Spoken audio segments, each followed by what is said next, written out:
এই পাঁচমিশালি সবজির মধ্যে 1 চামচ লবণ দিয়ে দিলাম টেস্ট অনুযায়ী।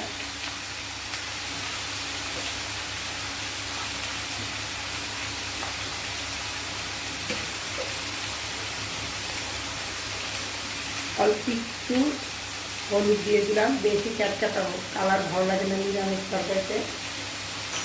এটাকে আমি ভালো করে ভাজা ভাজা করবো।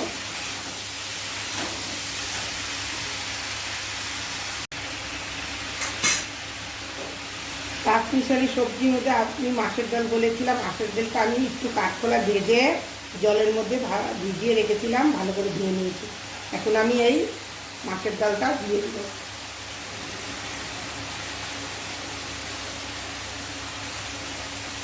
এবার এই মাছের ডাল সব সবজি দিয়ে একটু ভালো করে কষিয়ে নিতে লাগবে।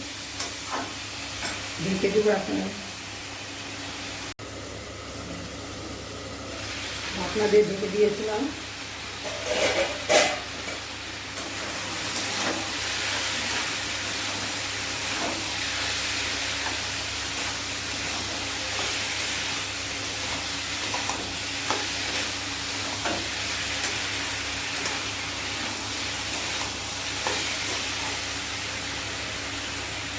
আবার ঢেকে দিব।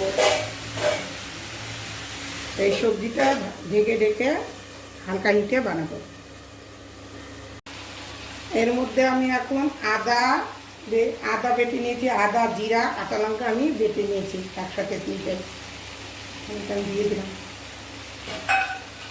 এই মশলাটা দিয়েও এখন আমি আবার ভালো করে কষিয়ে নেব। এই তরকারিটা খেতে খুব ভালো লাগে, আপনারাও বানিয়ে খাবেন এইভাবে। সব সবজি দিয়ে মাছের ডাল ছিটে কিংবা মুগ ডাল ছিটে।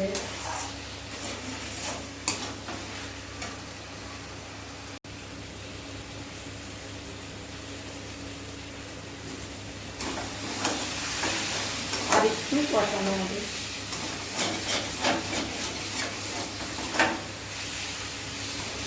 সব সবজিগুলা গলেও গেছে।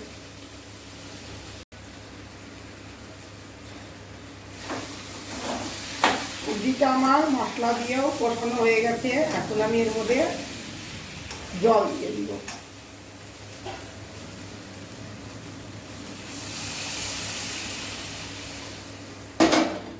এতটাই আমি জল দিব। এর মধ্যে আমি অল্প ধনে পাতা দিয়ে দেব।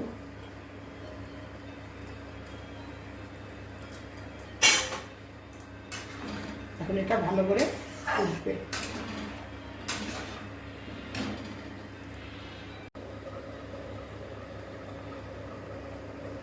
তরকারিটা ফুটে গেছে। এটার মধ্যে আমি একটু ভাজা মশলাটা দিয়ে দিবেন। এর মধ্যে ধনিয়া, জিরা, মৌরি আর 2টা শুকনো লঙ্কা দিয়ে আমি ভেজে এরকম পাউডার বানিয়ে নিচ্ছি। এটা দিলে সেন্টটা খুব ভালো লাগে নিরামিষ তরকারিটা।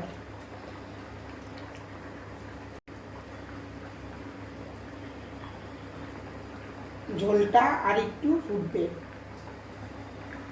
দেখুন নিরামিষ সবজি দিয়ে কি সুন্দর হয়েছে ঝোলটা। ডাল অল্প অল্প সিদ্ধ হয়েছে, মাখা মাখাও না, ঝোল।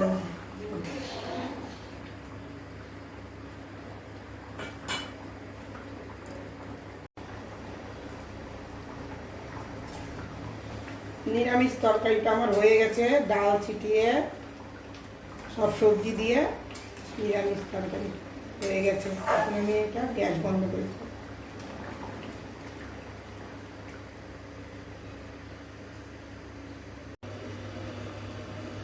আমার ভিডিওটা পছন্দ হইলে লাইক, শেয়ার, সাবস্ক্রাইব করবেন।